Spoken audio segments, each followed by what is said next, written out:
दोस्तों, एक खबर आई थी कि मोदी के बाद योगी वाली बात से अमित शाह थोड़े बेचैन हो गए थे। इसीलिए साल 2024 के लोकसभा चुनाव के नतीजे के बाद एक दबाव डाला जा रहा था। दबाव ये कि भाई योगी आदित्यनाथ कुर्सी छोड़े, मोदी कैबिनेट में आए और धीरे धीरे उनका पॉलिटिकल करियर खत्म कर दिया जाएगा। फिर कोई ये नहीं कहेगा कि मोदी के बाद योगी, मोदी के बाद शाह का जिक्र होगा। ऐसी खबरें चली थी।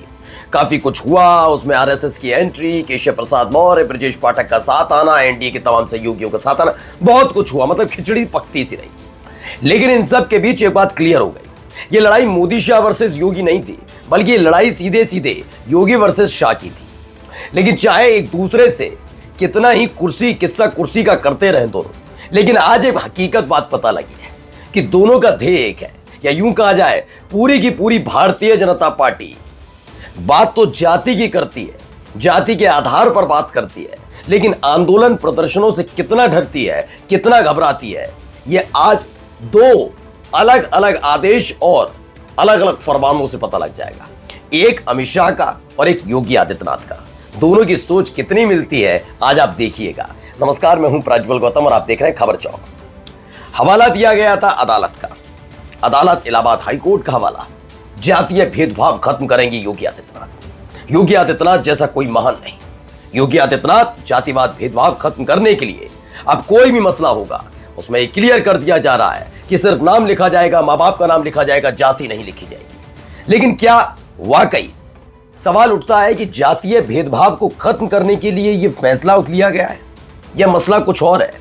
क्योंकि आधा अगर आप पढ़ेंगे तो आपको लगेगा कितने महान है योगी आदित्यनाथ कि जाति पर भरोसा नहीं करते। वो बात अलग है कि पिछली बरसात में लखनऊ में भर गया था पानी, गोमती नगर में जो सबसे हाई प्रोफाइल माना जाता 1090 चौराहा, वहां पानी भर गया था। कुछ लफंगे लफंगाई कर रहे थे, लड़की वहां से गुजर रही थी, तब उनमें से कुछ को गिरफ्तार किया गया था और यही योगी आदित्यनाथ थे, श्री 1008, जो एक मुस्लिम व्यक्ति और एक यादव जाति से ताल्लुक रखने वाले व्यक्ति, सिर्फ यादव नाम पर इन्होंने जोर दिया था। तो कितने महान हैं योगी आदित्यनाथ, है ना? ये कितने महान हैं योगी आदित्यनाथ कि आज कह रहे हैं कि जातिवाद भेदभाव खत्म होगा, लेकिन क्षत्रिय जाति से ताल्लुक रखने वाले एक संगठन जिसे खुद उत्तर प्रदेश के क्षत्रिय जाति के लोग समर्थन नहीं करते, करनी सेना को खुली छूट दे रखी थी। कितने महान हैं योगी आदित्यनाथ, है ना? तो आज ताजा ताजा जो इनका आदेश है उसे जरा पढ़िए। क्या वाकई सिर्फ जातीय भेदभाव खत्म करना चाहते हैं? लिया भी समझ गए कि जाति आधारित जो आंदोलन होते हैं, प्रदर्शन होते हैं, वो इनकी बेचैनी बढ़ाते हैं। ये प्रदर्शन से, आंदोलनों से घबराते हैं क्या? तो आप जरा समझिए। पहले तो एक खबर निकल कर आई, समूचे जो जितने भी भैया गोदी पत्रकार हैं उनको बताया गया कि देखो, सुनो सुनो दुनिया के लोगों, कितने महान हैं अपने योगी बाबा। कैसे, मैं समझाता हूं। इसमें अलग अलग दिया। दीपक कुमार मुख्य सचिव हैं, उत्तर प्रदेश शासन, 7 लोगों को कॉपी दी गई। ये आप भी देखिए, ये देखिए, ये देखिए, आप सबको दे दी गई है कि आप ये कॉपी। अवगत कराना है कि सर्वसमावेशी संवैधानिक मूल्यों के अनुकूल व्यवस्था उत्तर प्रदेश सरकार की घोषित नीति है। वाह वाह, करनी सेना पर ना चले कोई बात नहीं। इस हेतु यह आवश्यक है कि समाज में व्यास जातिगत विभेदकारी प्रवृत्तियों के उन्मूलन के दृष्टिगत पुलिस अभिलेखों एवं सार्वजनिक संकेतों में जाति आधारित अंकन एवं प्रदर्शन रोका जाए तथा जातीय प्रदर्शनों द्वारा जातीय संघर्ष प्रेरित करने वाले तत्वों के विरुद्ध प्रभावी कार्रवाई की जाए। यानी जातीय आधारित कोई भी प्रदर्शन नहीं किया जाएगा। मानकर चलिए, जैसा कि होता रहा है कि अगर किसी दलित व्यक्ति के साथ कुछ हुआ और दलित समुदाय से इंसाफ मिले न मिले वो बात की बात है। इंसाफ मिलना न मिलना उसके लिए बहुत बड़ा आदेश नहीं है कि इंसाफ कब मिलेगा। कितने ऐसे आईपीएस को कार्रवाई की गई, कितने ऐसे थे जिनके खिलाफ कार्रवाई की गई जिन्होंने न्याय अब तक नहीं दिया, उस पर बात नहीं है। उसके लिहाज से कहीं प्रदर्शन ना हो जाए। तो दलित जातीय ताल्लुक रखने वाले किसी व्यक्ति को अगर न्याय नहीं मिल पाता, उसके बाद उसके लोग सड़क पर उतरते हैं ना, उसमें ठाकुर ब्राह्मण वगैरह सब लेकर आओ तब मानेंगे, नहीं तो जातीय आंदोलन है, इस पर रोक। और क्या, इसका मतलब क्या? जातीय आंदोलन क्या होता है, क्या मसला होता है जातीय आंदोलन? ये सवाल का जवाब दे पाएंगे योगी आदित्यनाथ? इसमें फिर आगे दूसरे अपखंड में डाल दिया गया कि सुनिए, उच्च न्यायालय इलाहाबाद ने भी ये बात कही थी कि पुलिस के अभिलेखों में अभियुक्तों की जाति का उल्लेख ना किया जाए। इलाहाबाद जो उच्च न्यायालय है यानी कि हाई कोर्ट है, उसने सिर्फ और सिर्फ पुलिस के अभिलेखों का जिक्र किया। लेकिन चूंकि आप जानते ही हैं तो पूरे मीडिया में क्या चलाया गया, कितने महान है। बताया गया जातिगत भेदभाव खत्म करने के लिए इलाहाबाद हाईकोर्ट के आदेश के अनुपालन में पुलिस रिकॉर्ड्स और सार्वजनिक स्थलों से जाति के उल्लेख पर रोक लगाने का निर्देश जारी किया गया है। ठीक है ना, जाति आधारित कुछ भी नहीं होगा।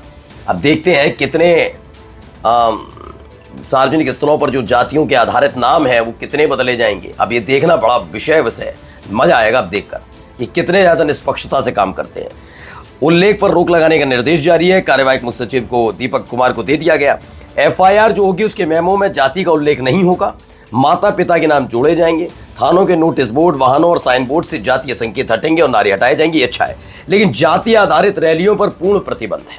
सोशल मीडिया पर भी सख्त निगरानी, वो बात अलग है। तो जातीय आधारित कोई प्रदर्शन नहीं करेगा। इनका जातीय आधारित प्रदर्शन ज्यादा है, प्रदर्शन ही नहीं करेगा। समझ गए आप? अब बाकी के बचे हुए प्रदर्शन अभ्यर्थियों वाला तो संभाल ही लेंगे। अब देखिए, थोड़े दिन पहले एक और बयान आया था, आदेश, जरा आदेश उस पर भी नजर डालिए। ये ज्यादा पुराना नहीं है, ये 17 सितंबर को आता है और भाई का 5 दिन बाद आ जाता है। गृह मंत्री अमित शाह का बड़ा आदेश, 1974 के बाद देश में हुए विरोध प्रदर्शनों का किया जाएगा अध्ययन। सोचिए, भारतीय जनता पार्टी शासित राज्य और भारतीय जनता पार्टी जो सत्ता में बैठी है केंद्र में, ये क्या वाकई प्रदर्शन से इतना ज्यादा घबराते हैं? इतना घबराते हैं? कह रहे हैं 1974 से जो देश भर में विरोध प्रदर्शन हुए हैं उनका अध्ययन होगा। चलिए आगे देखिए, विरोध प्रदर्शन के मुद्दे, प्रदर्शन का मॉड्यूल, प्रदर्शन के पैटर्न की होगी स्टडी। ओके, सवाल यह भी उठता है कि जब तक विपक्ष में रही बीजेपी, क्या भारतीय जनता पार्टी अपने ही नेताओं की तरफ से किए गए प्रदर्शन और आंदोलन का भी पैटर्न की स्टडी करेगी? अभी एक और सुनिए आगे, इससे पता चल पाएगा कि भारत में हुए विरोध प्रदर्शनों के पीछे कहीं कोई विदेशी गिरोह और उनकी फंडिंग तो काम नहीं कर रही। क्या इसमें अयोध्या आंदोलन का भी जिक्र होगा, उसकी भी स्टडी होगी? क्या उसमें जेपी आंदोलन की स्टडी होगी?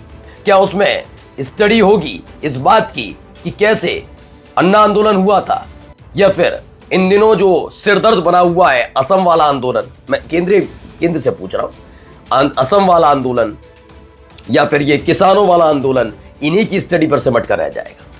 मैंने कहा नहीं, इन्हें आंदोलनों से, प्रदर्शनों से कितनी दिक्कत है, कैसे न कैसे प्रदर्शन पर रोक लगाने के लिए अलग अलग तरीके से आदेश जारी करके अपने आप को कितना महान साबित करने की कोशिश कर रहे हैं।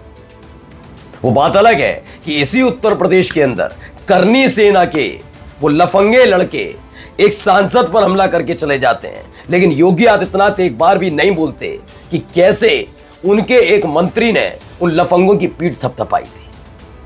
और आप कहते हैं कि योगी आदित्यनाथ तो कितना महान कार्य किया है, जातियों को ही खत्म कर रहे हैं। ये गोदी मीडिया की जो टैगलाइंस चलती है ना, इनसे बाहर निकलकर जरा देखिए और खंगालिए, क्या वाकई इतने महान है या जातियों से इतना डर लगने लग गया है? प्रदर्शन से, आंदोलन से डरते हैं, घबराते हैं। आकलन खुद करिएगा। नमस्कार। New public inter college Lucknow, admission open.